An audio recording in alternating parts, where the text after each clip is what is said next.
first episode of Coffee with Entrepreneurs Live of 2021. So I'm so excited. I hope everybody had a great holiday, is all rested, and is now back in it for the new year. If you're watching, if you're joining us live, we do have a chat function here, so let us know where you're watching from. Sometimes we get people from all over the world, so that's really exciting. Any questions, anything like that, shoot us a message in the chat and we'll answer it live. And also let us know how you take your coffee, because I am obsessed with coffee. So much so that I named my show after it. So today, our very first guest of the year, I'm so excited to have Bob Regnerus with us. Welcome. Good to be here, Marie. It's so great to have you. I'm really excited to talk about your book and what you do today. But the first question I ask everybody is, how do you take your coffee? And if you don't drink coffee, how do you start your day? I drink my coffee. I like a splash of heavy cream, and then I use stevia as a sweetener. So it's a low carb coffee. So I can't drink it black. So I like it a little sweet, and the heavy cream kind of helps it. So I had to run down and fill my cup in between calls today. So wanted to make sure that I had a full cup to talk with you.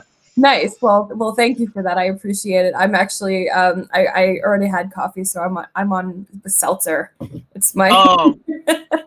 So I'll drink it throughout the day. I like to have a cup of coffee in my hand even when I'm on calls. It just kind of helps the mood, I guess. I don't know.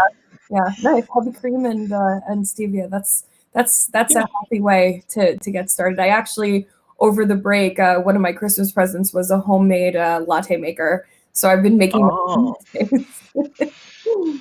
Now, what we really like to do, if we're going to go down the coffee pathway, is French press. Is like we recently got into that, so we'll do that on the weekends, and then we did it like every day during the holiday when we had no calls scheduled, my wife and I. So you kind of get addicted to really, really good coffee. So the Keurig version is just kind of like, it's still okay, but the French press is rich, and when you do it right, it's really good. Yeah, and it's strong too. So you're probably used to the higher caffeine now. No, I'm fully decaffeinated. I can't do caffeine anymore. It gets me. I can't sleep. Yeah, my mind goes fast enough. I can't. I don't want. I want to try to turn myself off at night. So I'm drinking decaf now. I'm sorry. No, it's okay. Well, respect, because like I'm, as a totally caffeine addicted person, anybody who doesn't drink caffeine, I'm like, you're so lucky. Yeah, well, maybe it's a function of age. I don't know. We'll see. Well, time will tell, I guess. But yeah. Awesome. Well, thank you so much for being here. It's wonderful to have you. You have a really great book, The Ultimate Guide to Facebook Ads. And I'm excited to talk to you because I'm just dying to know how does it all work, first of all, and also how have Facebook ads changed? Because Facebook has changed so much, right? In terms of its place in the social media market. What are your thoughts on that? Well, Facebook, we're getting a lot of interesting news coming out as we end 2020 into 2021. It's going to be very interesting how things fall out with Facebook. So putting aside the fact that there may be changes in the way Facebook interacts with users, especially on Apple devices, Facebook is still a behemoth in terms of the amount of time people spend. I mean, when you look at how many hours per day people spend on Facebook, you really, as a business, want to be in front of your prospects. And Facebook, for what it's worth, love it or hate it, is a behemoth in terms of time spent by users. Yeah. Yeah, I mean, especially, for people in a certain generation, right? Like, I know I grew up using, my entire adult life, I've been on Facebook pretty much, right? And so people, right. That was the parent social media platform almost. So people are still spending time on it. And you've really stayed relevant with it, because this is now the 4th edition. So, yeah. So this is really up of the moment, up to date information on how to do this. Yeah, this is a neat book. It's through Entrepreneur Press, so I love being associated with a really good media company. Number one, this is the second book I've done with Entrepreneur Press. My last one was 12 years ago. But so, The Ultimate Guide to Facebook Ads. It's in its fourth edition, and Tom Maloche, Perry Marshall's the primary author on there. Perry's got the name, but Tom Maloche kind of carried the bulk of the writing in version one, and Keith Krantz was the primary kind of co-author for version 2 and 3, and he did his last edition in 2017. So Perry talked with me in 2019 and said, "Hey, we really got to get this thing updated." So this is it's a really good version from the standpoint of it's about 90% new material. So much has changed, and obviously I kind of approach Facebook a little bit differently. Everyone's got their own kind of style. So, this book is really structured for people kind of like, how do you start with a really quick win and then, building your skills. So the book really focuses on all the dials and switches that you need to pull within Facebook to make it work. But then a majority of it is ad creative and strategy, which is about 80% of your results. So we focus a lot on that, which makes the book, shelf stable, should I say. It's not gonna, maybe some of the screenshots in a year from now are gonna be a little bit outdated, but the strategies and the ad creative really apply not only to Facebook, to really any platform you go into. So I really was focused on making sure this was a book about strategy and fundamentals, so that it's applicable and basically not wasted. Yeah. Within a couple months. So that was really important to me. That's fantastic. And so tell us a little bit about why would somebody run Facebook ads? Is it and when it comes to strategy, does it change by industry, or does it change based on sort of what your revenue point is, or whatever, what have you? Yeah, so I get a lot of questions from people about, well, is Facebook a B2C or a B2B platform, and does Facebook work for B2B? I think that I get the most questions. Obviously, it's an awesome B2C. If you're like in the e-commerce space or you provide services to consumers, Facebook is still just an amazing tool. I've got clients that I help manage accounts for. Clients that I coach, it's a great way to get your product and your service in front of people. But on the business side, it's also very good, especially if you utilize the retargeting strategy of, maybe you're driving traffic from Google and YouTube and referral traffic, and, you've got all these things that are coming in. Facebook becomes a really effective way to do what we call retargeting. So reconnecting with folks who come into your world. What I teach in the book is really a nurturing strategy, which is really what B2B is about. Most people don't make rash decisions about business opportunities or business deals. So what we like to do is, I break it into three parts, and this is, if somebody's done any marketing, they understand. There's top of funnel, which is cold audiences. There's middle of funnel, which is warm audiences where you nurture, and then there's bottom of funnel audiences where you're converting them. So what Facebook is really good at, especially in the B2B space, is the middle of funnel nurturing, where you use video and other types of advertising to really engage and build rapport with your prospect, and then bottom of funnel strategies to actually close them. Whether that's like a sales conversation over the phone or Zoom, whether it's a webinar or it's a sales form or something like that.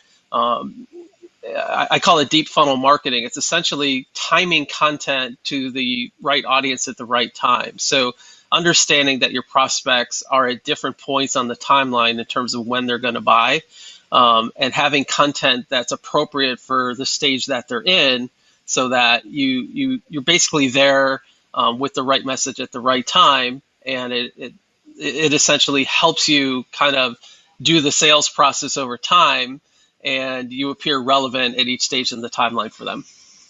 That's great. So you're actually bringing a different perspective, because most of the time I hear, oh yeah, Facebook is only good for B2B, B2C, right? And then maybe you're going Yeah. to LinkedIn or Google or something like that for B2B. But I have a actually, lot of clients, yeah, that would differ. Like it's yeah, working really, really effectively for them. So yeah, it's absolutely applicable to both. yeah, and you bring a great point. Like the especially with a large purchase, like B2B usually isn't very small, right? It's a Right. 4 5 figure, maybe sometimes 6 figure engagement. Um, Exactly.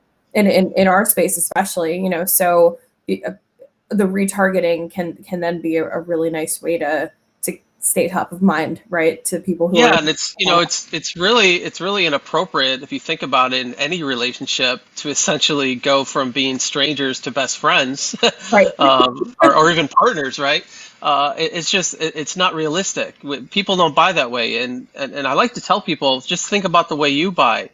You need a lot of, especially if it's a really complex business or like you said expensive, um, like you need information, you need validation.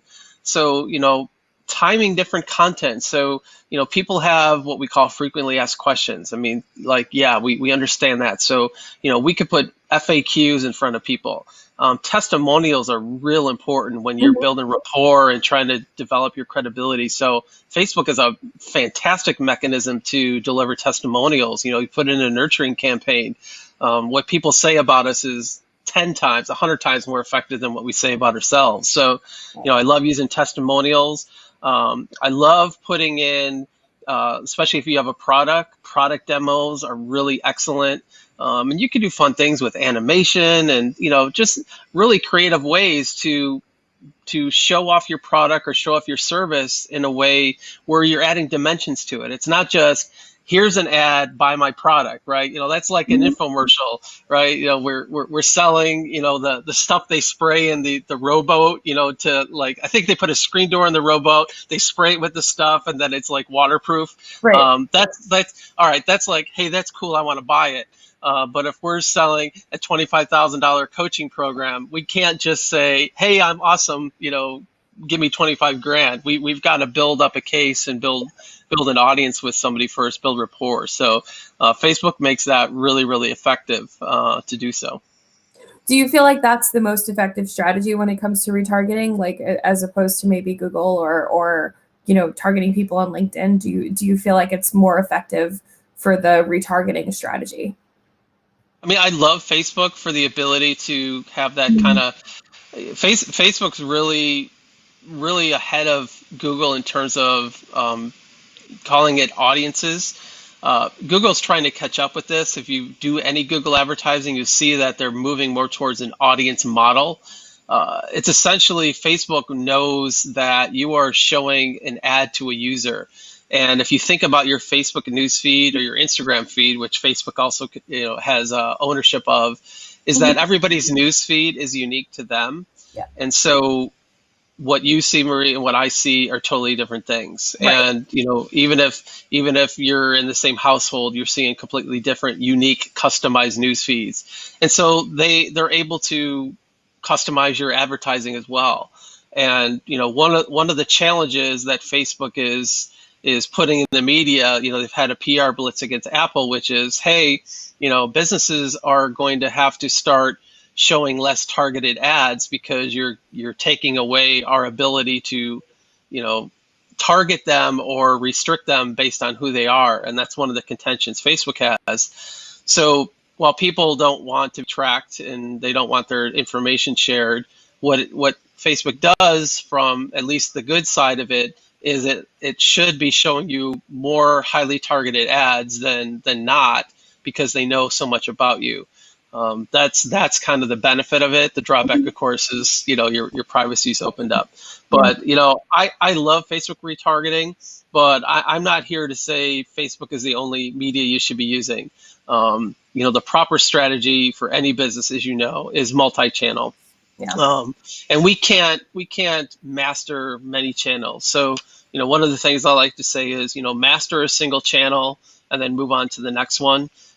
So like most of the clients that I work with, Marie, and I mean, I do this myself. I use Facebook, but I use LinkedIn. Right. Of I course. use Google and YouTube. So I think any business any media is going to be great. Let's just put it that way. Any media is going to be great if you have a good offer.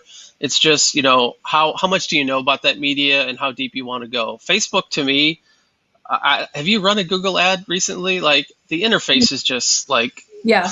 It's it's like sitting in a cockpit of a Air Force jet. I mean, Facebook, for all the flack that it gets, easy. Facebook's ad interface is really easy to use. I mean, it's intuitive. Mhm. Google's is not. Google Yeah. hides a bunch of things. Facebook's is, at least it's campaign, which is defining your objective. It's ad set, which defines your audience, and then ad, which defines your creative. I mean, intuitively, it makes sense. And people who have never run an ad before can, sit down with my book or even just follow the prompts on Facebook and be able to get an ad going, which, you can't do that on Google. Maybe I'm a prude, but Facebook to me Yeah. is just much more elegant for people that aren't sophisticated advertising to have success on, I think. Yeah, and on top of it, I mean, I don't know if they're still doing this, but I know in the last year or maybe year and a half, I've run ads, and then it shows you can get on the phone with a concierge at Facebook and get some Hmm. help. So like Facebook has been equipped for this for I think much longer. Like um Yeah, I I'd be wary of that though. yeah. I'd say spend the $17 to get my book. I found their concierge support. Oh, so there's support and then there's marketing experts. Um, Most of the experts I've talked to haven't run as much ads as I have, and most people. Yeah. I would say this. I'm not going to disparage them, but take what your marketing expert shares with you with a grain of salt. They do have good ideas, but just understand that they have an agenda. They work for Facebook, and their job is to keep you advertising. Okay. So just understand that their objective is different from yours. Yeah. So don't take everything they say as gospel. You want to make sure you test it, but don't just go all in. That's my advice. I'll leave it at that. I appreciate like you're advocating on behalf of the person reading, right, or the person that you're Yeah. working with, as opposed to I appreciate that transparency because it's Yeah. right. Right. And but here's the other thing is that you have an expert that's assigned to you, and then they go away, and then you have another expert, Yeah. and most of them are relatively young and experienced. Okay, so they haven't spent time in the interface. They haven't spent their own money. I think one of the things I encourage people is, if you're going to take advice from somebody, take advice from somebody that spent their own money. You know, that's kind of a litmus test for me. If I'm going to hire an expert, like, I'm not a LinkedIn expert, and I think he's a mutual friend of ours, Joshua Lee, handles my LinkedIn outreach because he's an expert and he spends his own time and money. Mhm. So I want to hire experts. So the goal in putting together my book and my coaching programs and everything is that I've spent my own money. Yes, I've spent clients' money, but I've spent my own money, and I've learned from doing. I've met with Facebook. I've been in the interface. I've been doing this since 2013, so I know what Facebook used to be. I know where they are now. I know where they're going. So for me, I just I really have the kind of this mission to, like, I I don't want to take over anybody's business. I'm not necessarily in this to manage ads for people. This is not the type of book where I'm trying to sell you on me doing your Facebook ads. I mean, this book, the way I wrote it is, whether you're beginner, advanced, or intermediate, you could sit down with this book, use it as a guide, and become a really effective advertiser. And if you spend the time and you practice and you keep at it, you're going to become an expert too. And for some people, that's a way they're going to earn a living. And I love that. I love that they could take this book, become an become a Facebook marketing expert themselves. I had an individual, I think he's one of the testimonials. He's a young guy, lives in Florida, went to one of my workshops, and he essentially had one client. and he wanted to get good at that client. And he went to my workshop, he went through my materials. He ended up having great success with that client. That client referred him to another, and that client referred him to another. Now he's kind of known in a particular niche, and he's in his early 20s, and he's absolutely killing it. Yeah. I love that for people, like, especially in this economy when you can't really, where you got to work from home, and you can't really count on a corporation paying your check. Like, I love that this is freeing people to be able to do this on their own. That's fantastic. And so in light of what we're going through right now, right? More people are at home, working from home Yeah. than ever. People are on social media sites more than ever, right? It's Yeah. kind of just blown up. What kind of changes have you seen over the last 8-9 months when it comes to Facebook advertising? It's interesting. So obviously in March here in the US, it was a little bit earlier across Europe, but in US for March, for about a month, the prices of ads dropped to, I hadn't seen those prices since 2013. Wow. It was really interesting for people that kind of kept at it, and they got some amazing deals on traffic for those that stuck with it. Some businesses, of course, weren't able to serve customers, so it didn't make sense for them to run ads. So they're pulling out of the auction. But, essentially, Facebook ads are an auction, and it's really a supply and demand economy. So if a lot of advertisers are not demanding ad space on Facebook, the prices drop. So that's why it was so cheap for some. But what I've seen is a lot of shifting. So the biggest shift that I saw this year is the rise of e-commerce. Now we think like, okay, e-commerce has been huge for the last 5-6 years, of course, but it's actually gone beyond that, because you think of traditional brick and mortar retail outlets, they don't have people coming in their stores. Right. So I've seen a shift from the big box retailers making a heavy investment in Facebook advertising. So that's been a big deal, is that this last holiday spend, record ad prices, because big box retailers had to make up for losses for lack of foot traffic. So there's been a big surge in e-commerce on the retail side, traditional retail side. But I've also seen it's created a new explosion for people who are getting into e-commerce for themselves. Again, running their own businesses, whether it's kind of a consultant or an e-commerce business. There has been a huge shift here in the U.S. economy towards people running their own businesses. So a lot of people are suffering, and we don't want to smooth that over. But what it has forced is a lot of people to say, you know what, I'm not going to rely on the government. I'm not going to rely on my corporation to give me my livelihood. I'm going to. It's pushed a lot of people to drive out on their own, and for people to be innovative. I mean, that's what a crisis does, right? You're either going to innovate or you're going to hibernate. And I've been inspired by a lot of people that have made pivots, have shifted, and they've innovated, and they're using the tools that are available. So that's what I've seen. It's definitely been a big shift, and it's not like it's a temporary shift. The people that are starting up e-commerce businesses and consultant businesses are not going to go back to what they were doing before, because this is going to be much better for them. Yeah. That's so basically what I'm hearing is the best time to have gotten into Facebook ads was March of last year.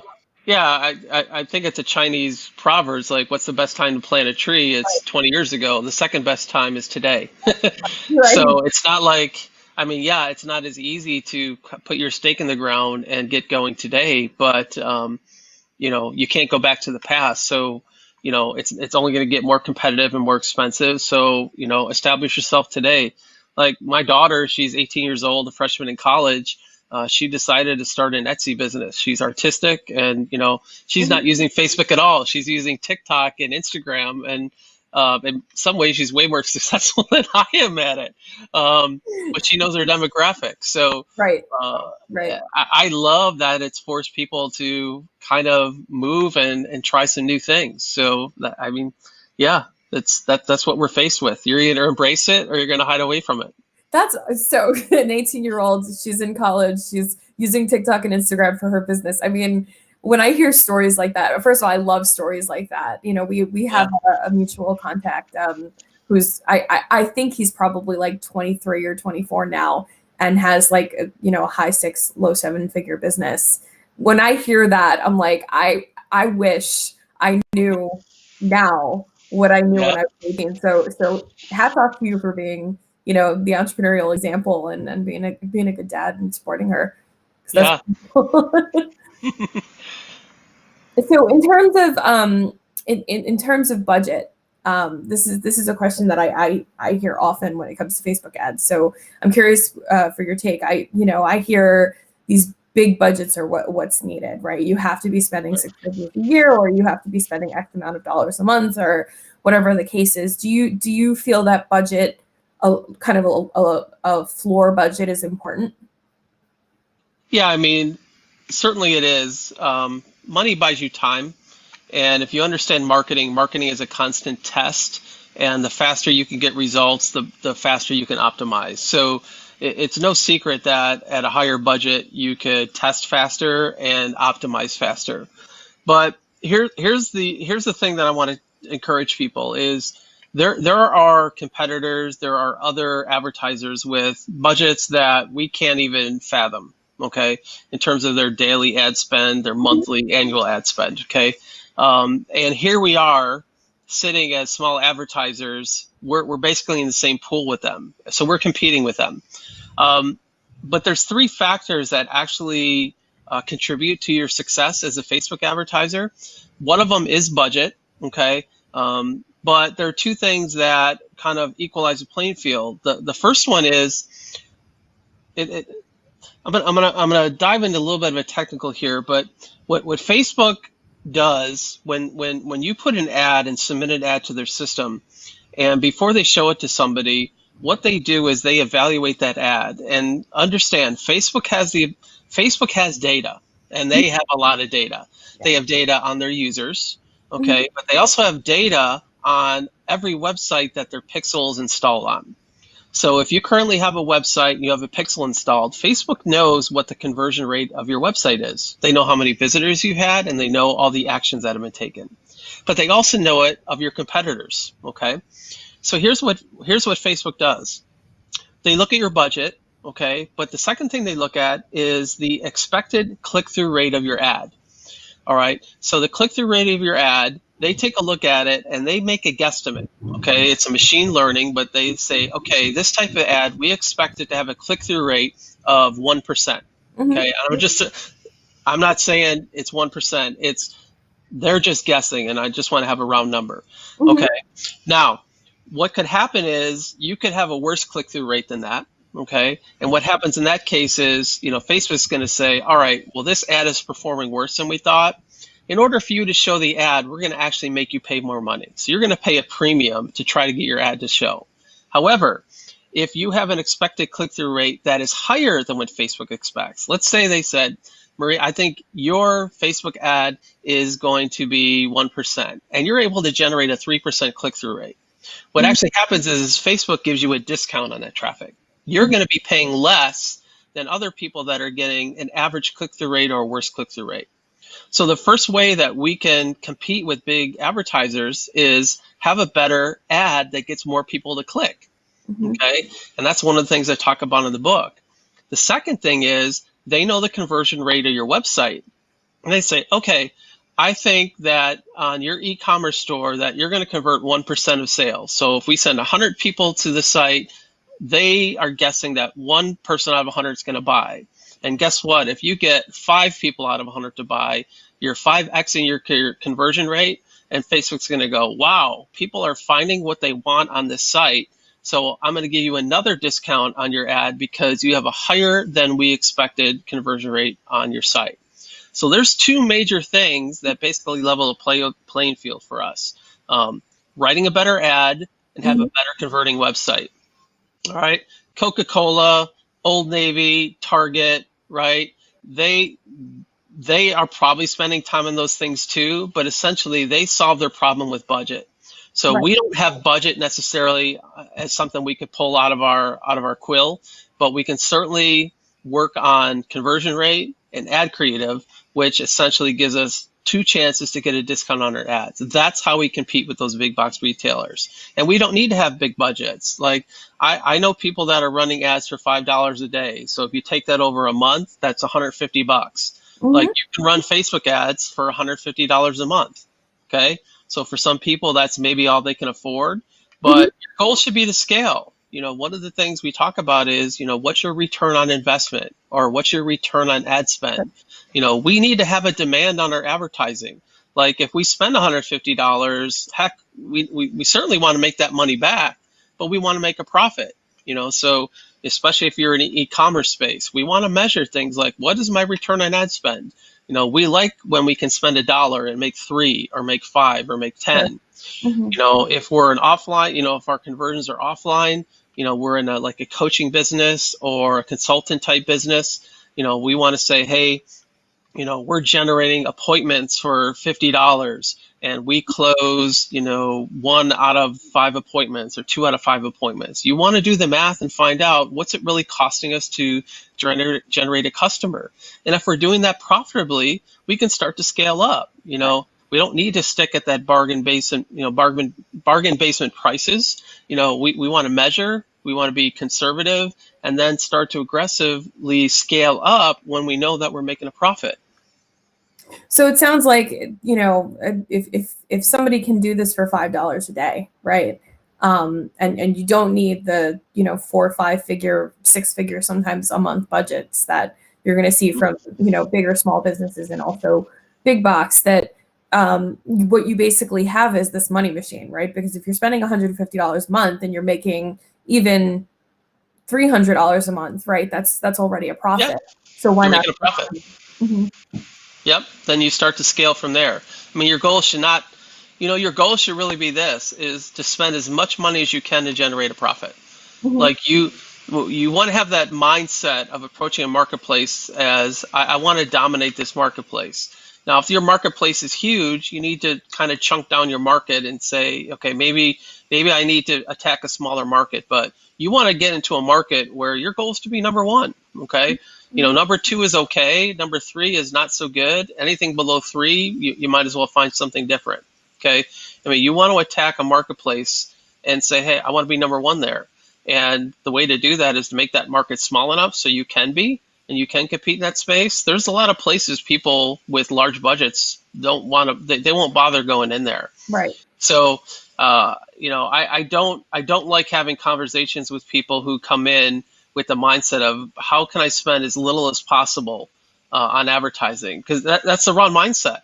Of Like course. that tells me everything they need to know about that. I understand the need for budgets and things like that, but you are not going to grow a business if your mindset Mhm. is I want to spend as little as possible. You want to be the one that actually spends more than everybody else and essentially prices everybody else out of the market. That's where you want to end up someday. Mhm. That's fantastic advice. So, in terms of the book, you can get it at ultimatefb.com. Yeah. And you also do some coaching and advertising on behalf of your clients as well. What sort of people Yeah. do you work with? I work with all kinds. I've had a really interesting career. I just turned 50 a little while ago. Happy I've birthday. been in I've been in digital marketing since 1998. So it wasn't the beginning of digital marketing, but it was kind of the start. Yeah. I've had the opportunity literally to work in hundreds of markets with thousands of people. I've got clients that I do personal work for, where I'm managing. I have products where I can teach more people at once. I have coaching programs. But what I really want to do, like this is when you do something like this. I mean, this book, I had to cut out 150 pages of this, Wow. but this consumed 19 months of my life, and Yeah. I'm really proud of it. I like the fact that you can go to Amazon and get that book for like $18 and have literally everything that I've learned um, since 2013 when I really started doing Facebook advertising. But what I've learned over 22 plus years, it's all in there. And for the person that has the ability to like, okay, I'm going to sit down. I'm going to dedicate myself to learning this craft and learning how to do this right. There's no way you're not going to be successful. And if you want to say, hey, I want to progress faster, go to ultimatefb.com. I've got a link to Amazon, of course, where I want you to get the book. But I've just like you and I are talking, I've done 10 interviews with people who helped me write the book. There's additional co-authors in there like Jeff Walker, Brian Dice, Brian Kurtz, Perry Marshall, obviously. Just interviews with people and talking about kind of how they grew their business and how they use Facebook and things like that. So I want people to do that. But once you get on my email list, I'm going to bombard you with training, not with sales pitches. I'm gonna go deep on certain subjects that I couldn't go deep on in the book. And yeah, obviously I'm gonna give you options for working more intently with me if you want to accelerate your learning. I've got a course that's available. We have some high level coaching, but what I really want to do is empower people. I want to equip them, and I want to get this book in as many hands as possible. And I'm not going to get rich selling books. I mean, that. That's not my goal. My goal is to really empower Facebook advertisers.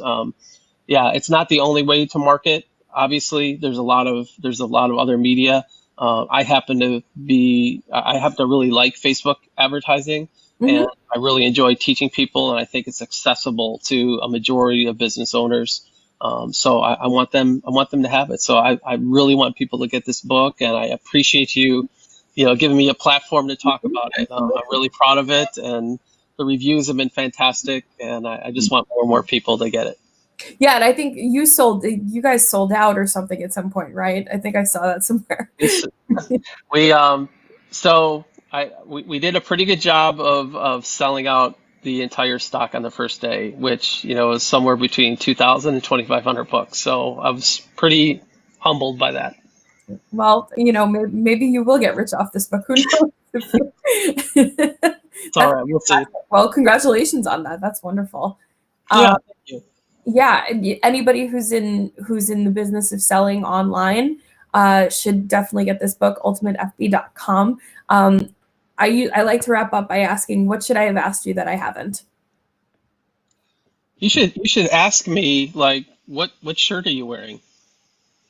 What shirt are you wearing, Bob? Chicago, what is it? Chicago Christian Basketball? Yeah, so I'm a coach. So most people know me as Coach Bob or Coach Rick Neris. I'm a high school basketball coach. So it's pretty disappointing that it's the first week of January and I don't have a practice tonight. Here in Illinois, we're shut down. But what people don't know about me is I've actually been coaching basketball since I was 16 years old. My first team, I coached a youth team of 4th and 5th graders when I was 16, and I have coached every winter since. This winter is the first winter that I am not coaching because we are not allowed to play. So I still dress up like a coach most days. It's comfortable wearing my coaching gear. Yeah. It puts me in a mindset. Perry likes to say, I have my court that I coach on, and during the day, my court is the business court. So there's a lot of coaching analogies in the book, talk about fundamentals and different things. So that's kind of what I do. My whole goal is to coach people to excellence, whether they're athletes or business owners. So that's a little fact that most people don't know. That's fantastic. Wow. Okay, cool. So you played basketball, I guess, and then also now you coach it as well. I'm a way better coach than I was a player. That tends to be the case, I find. Like, there are coaches, right? And then there are the people. I used to play roller derby before sort of my business. Wow, that's cool. So there are so many parallels between business and sports that I find, especially a team sport of some sort. And I always find that there are people who are great at coaching, and then there are people who are great players, right? And sometimes the Venn diagram works, and sometimes it doesn't. Well, what it allowed me to do I was a little undersized in high school. I didn't grow till I was 16 years old. So I got to sit next to a legendary coach, and I fell in love with the game from the sidelines. So I couldn't quite, my body wouldn't do what it needed to do on the court as good Yeah. as some others, but I knew the game better than probably most people on my team, and I Yeah. continued to be a student of the game. I played a lot in college in recreation leagues, and I had a lot of success in my 20s and 30s playing, but I just really fell in love with coaching, and that's just kind of in my blood. I've had a lot of people tell me like it's in your blood, and they could tell by the way I work with clients. Like, yeah, I Mhm. understand you're a coach. So Yeah. I really never take the coaching hat off, no matter who I'm talking to. Love it. That's fantastic. Well, always good to meet a fellow lover of the game. So, Yeah. But now I get to know you're like a badass, like a roller derby. That's amazing. Like I just got like my respect for you is like here. Now it's like up here. Like well, that's so cool. I will tell you, I wasn't very good, Doesn't matter. You don't even need to admit it.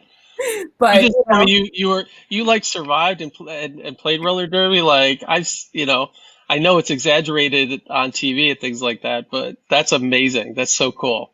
thank you. I have to say, it's made me afraid of very little, because once you have somebody who's like all muscle skating for you with all their might and all their speed, you get scared of very little after that.